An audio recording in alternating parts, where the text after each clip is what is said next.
Welcome to Teja TV news.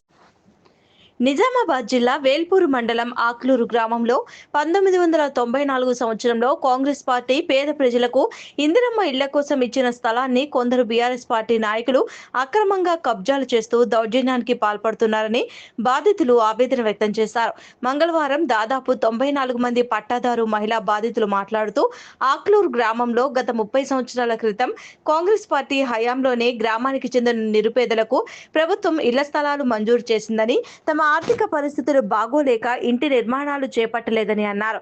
BRS party హయాంలో గ్రామానికి చెందిన బీఆర్ఎస్ పార్టీ నాయకులు తమ భూముల్ని కబ్జా చేసి అక్రమంగా పట్టాలు చేయించుకున్నారని తెలిపారు. కాంగ్రెస్ ప్రభుత్వం ఇందిరమ్మ ఇళ్ల నిర్మాణం కోసం ప్రొసీడింగ్ కాపీలు అందజేయడంతో తమ స్థలాలను చదును చేయడానికి వెళ్తే బెదిరింపులకు పాల్పడుతూ దాడులు చేస్తున్నారన్నారు. గ్రామానికి చెందిన రాజా నర్సగౌడ్పై జేడీ నర్సారెడ్డి భౌతికంగా దాడి చేశాడని, రక్తం వచ్చేలా కొట్టాడని ఆవేదన వ్యక్తం చేశారు.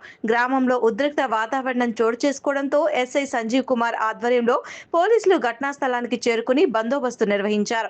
పోలీసులకు చెప్పినా ఫలితం లేకుండా పోతుందని, రెవెన్యూ అధికారులు సైతం వారికి మద్దతు పలుకుతున్నారని పేర్కొన్నారు. ఇప్పటికైనా కాంగ్రెస్ పార్టీ ప్రభుత్వం స్పందించాలని, తమకు కాంగ్రెస్ ప్రభుత్వ హయాంలో ఇచ్చిన ప్లాట్లను మళ్లీ కాంగ్రెస్ ప్రభుత్వ హయాంలోని ఇండ్లు నిర్మించుకునేలా కాంగ్రెస్ పార్టీ నియోజకవర్గ ఇన్ఛార్జ్ ముత్యాల సునీల్ రెడ్డి తమ గోడును విని తమకు న్యాయం చేయాలని, పేదలకు చెందాల్సిన స్థలాన్ని పేదలకి చెందేటట్లు చేసి ఇవ్వాలని కోరారు.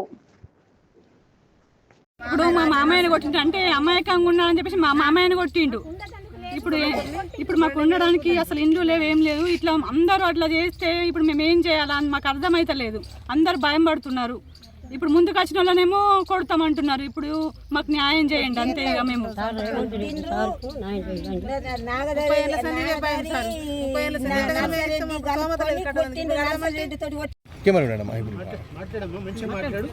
అంటే 30 సంవత్సరాల నుంచి ఫ్లాట్ ఇచ్చిరట మాకు. అంటే మా మామయ్యని ఈరోజు కొట్టిండ్రు. అంటే 30 సంవత్సరాలలో వాళ్ళకి డబ్బులు ఉన్న వాళ్ళు కట్టుకున్నారు. అప్పుడు మాకు దగ్గర తాహత లేకుండా మేము ఇప్పుడు డబ్బు కట్టుకోలేదు. ఇప్పుడు కట్టుకుంటామంటే కట్టుకొని ఇస్తలేరు. అంటే నాదాలు ఉన్న వాళ్ళని చంపేస్తాం ఎంతమందిని చంపేస్తారు ఇట్లా ఊర్లే.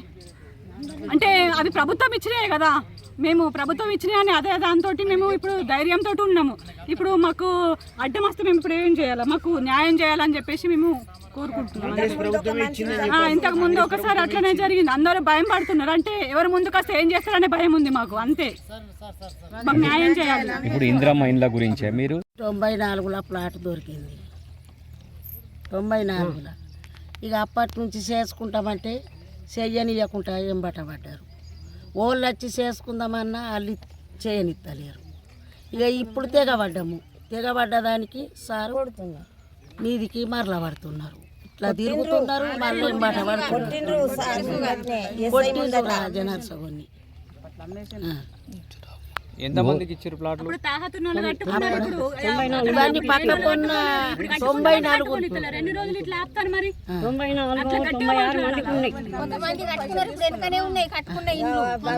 అవన్నీ అయినాయి.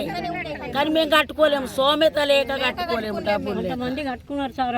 అక్కడ ఇచ్చిన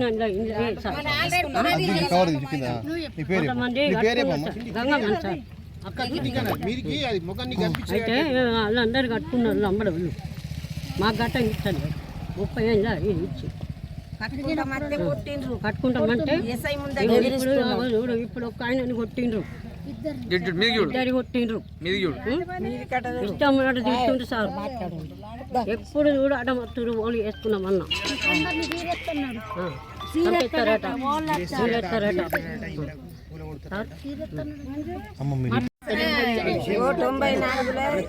వచ్చింది. అప్పుడు మాకు స్తోమత లేక కట్టుకోలేదు. ఇప్పుడు కట్టుకుంటామంటే తిరగబడుతున్నారు, జాగనిత్తలేరు. ఇప్పుడు మా బావని కొట్టిండ్రు. చీరెత్తామంటానని కోమత్ల ఇంటికి పోయి లొల్లు పెడుతున్నారు. మరి ఆడిని మమ్మల్ని చీరెత్తారా, ఆడిని మేము చీరెత్తామా తెలియదు. ఇక